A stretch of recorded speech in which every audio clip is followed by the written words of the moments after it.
I'm here with Emi Nietfeld, and this is her new wonderful book. Who put it out? It's Penguin Press. Penguin Press. And I read about this book coming out, and I knew right away I had to interview Emi because I related so much to the subject matter, and you don't have to have had the experiences that Emi went through to relate to it, which is quite wonderful. But we're here with Emi right now. Hey, Emi, thank you for joining us at Literally. Thank you so much for having me. This is great. So, first of all, congratulations on the book being out. Thank you so much. It feels great. How long did it take you? Well, it seems like this was something you were writing all your life. I wrote the first essays that touched on the same subject matter back in high school. So, Back what are the okay. subject matter? Yes.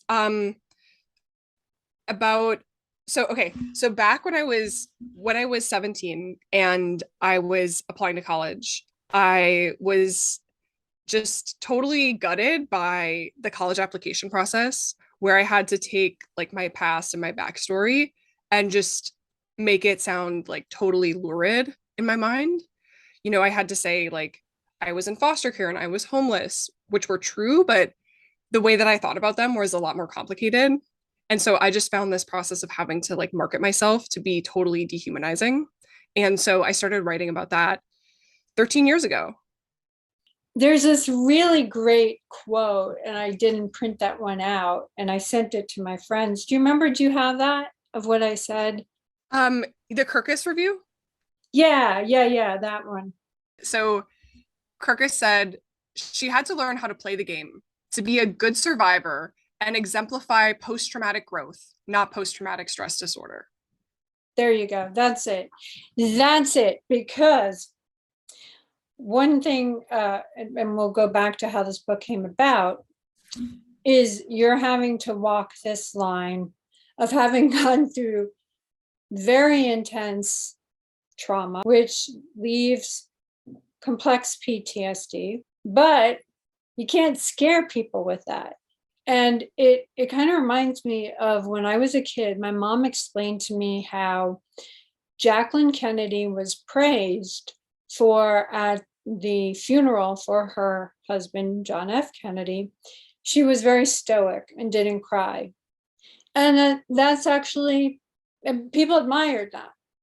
But that's actually not healthy. That when you go to different cultures, you go to funeral memorial services where people are crying and wailing, and how much more healing that is. Mm-hmm. And our dominant culture definitely doesn't want to sign up for the full experience of what we want to hear. Oh, you were hurt, but the narrative of you overcame and you're really okay now. So you don't walk that fine line in writing those applications, which I can imagine is incredibly triggering. Yeah. It's like you have to say that it's like bad enough that you should take this into account when you're thinking about how to evaluate me. Right. And then at the same time be like, but I'm totally okay. I'm not going to be a scourge on your college campus, and kind of like reassure people at the same time as you're trying to tell this story when maybe you're the one who needs the reassurance. Right. Yeah, and you're still in the middle of it. I mean, you were 17. God. It's just this totally unrealistic idea that we have in our culture when we just hold up these kids as like you're an emblem of triumph, mm-hmm. that a child of that age could even like know what their experiences meant, like let alone like have truly overcome them in some meaningful sense. It actually encourages disassociation, which most people, when you've gone through trauma, you're good at disassociating and numbing. So you have to, I mean, I literally created another being because that was the easiest way to tell my story. It's like to tell a story. So you started working on it when you were writing these essays. And that must have been also empowering, because I find there's something about putting it down and seeing it instead of cycling in my brain to control the narrative. It's like playing with Barbie dolls. Yeah. I wish I had gotten more control out of it. I felt like I was just so overwhelmed. I was trying to get a handle on what I felt. Mm-hmm.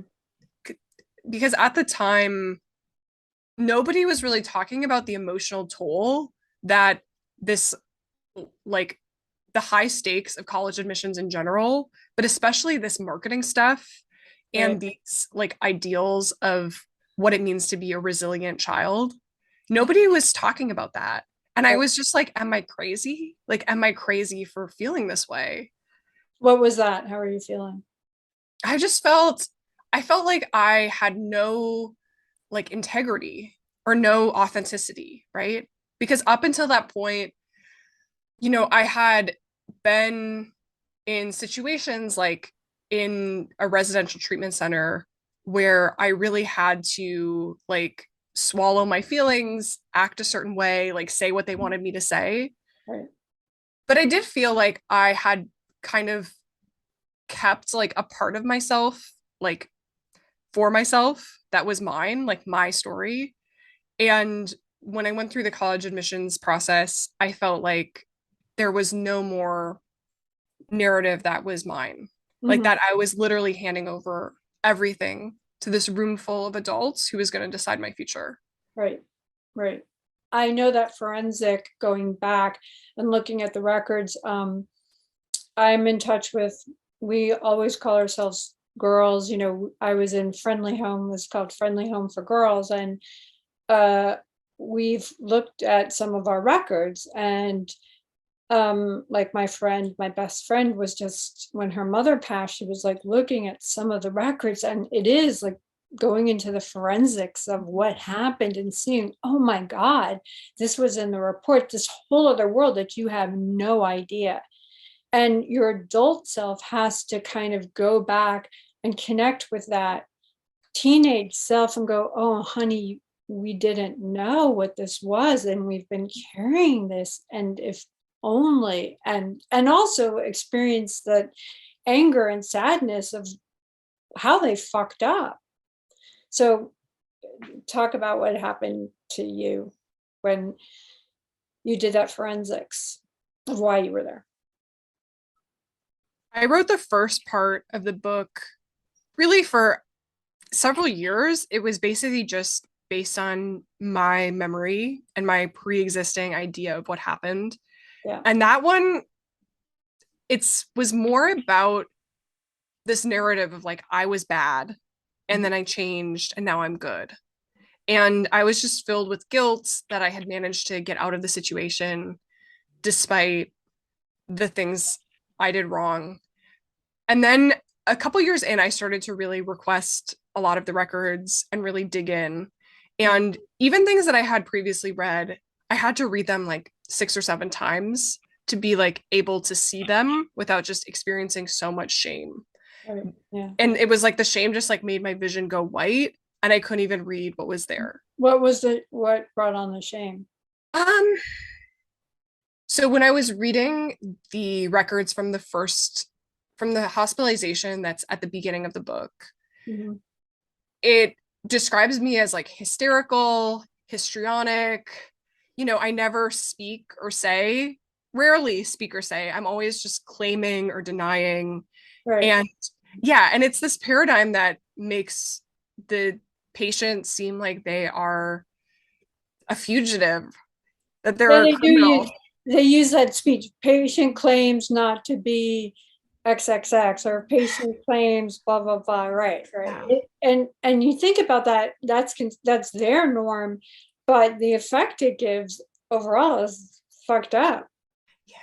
And I just thought they're the doctors, they know, and that their story was the story that mattered when Right. it was told from a very particular perspective. Hmm. And it was not at all the whole story. Hmm.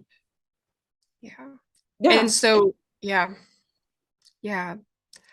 So I like over the course of like 3 years, I really dug into not only the medical records, but I read every email that I wrote in high school, Wow. about 10,000 of them. I Wow. would say that was maybe the worst part, to just read all the like horrible things that you said at like 15, 16. But I felt really grateful that I had that to be able to go back and understand like, oh, this is why I did the things I did.